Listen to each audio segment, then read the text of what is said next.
Chris, you sat in on yesterday's editorial board meeting session with the county executive. Wondering if you had heard anything different from his initial dire warnings about the budget and potential layoffs and or massive tax increase. Well, nothing different, but more detailed, specific plan of action, having warned that there may be layoffs because of the budget deficit that the county executive is expecting next year. They're actually preparing to move forward with an initial wave of layoffs. He said 50 to 100 positions starting on August 1st, potentially as many as 600 before the end of the year. At the funded positions, I said 200 positions equals $10 million. That's where we're getting this basis of really 600 positions or further cuts. August 1st, I believe it's going to be between 50 and 100. That's the number that's been thrown out from the legislature to me. There are different ways that they're trying to cut costs, such as renegotiating contracts. But in his discussion with us yesterday, he didn't have any dollar amount that had been saved through that. So it's unclear whether that would make any significant dent in the $60 million deficit he's projecting. That leaves apparently only two options, massive layoffs or a massive tax cut.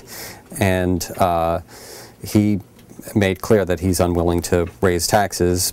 I don't intend to go above the tax cap with the budget. The legislative leadership has instructed me not to as well.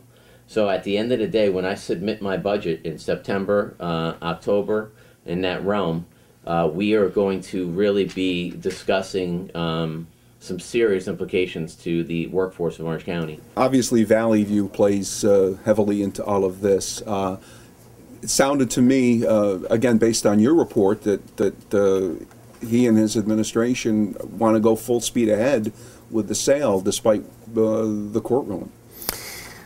Right. The court ruling appears to be a little more than a speed bump.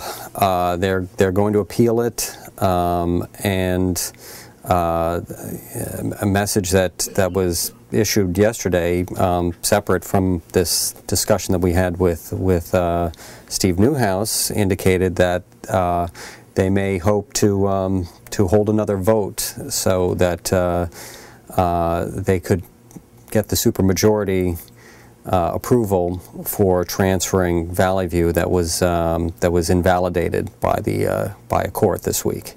I haven't spoken to my sources yet since the meeting yesterday. I suspect that if they've mentioned the possibility of a revote, that's certainly something they're going to pursue. I doubt they would hold a second vote without some assurance that they had gotten enough votes to succeed. So that, we have to see how that plays out. Did the county executive shed any light on the current situation with the government center and what they may want to do and what direction they might want to take given the latest revelations with the building? He said that he's developed some options to present to the legislature,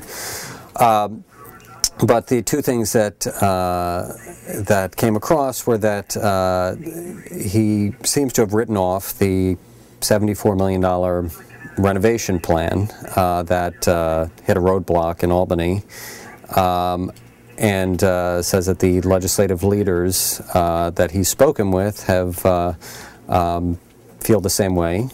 And he said that his preferred option is to build, it's a multi-part plan, which would be one, to expand the new courthouse to provide the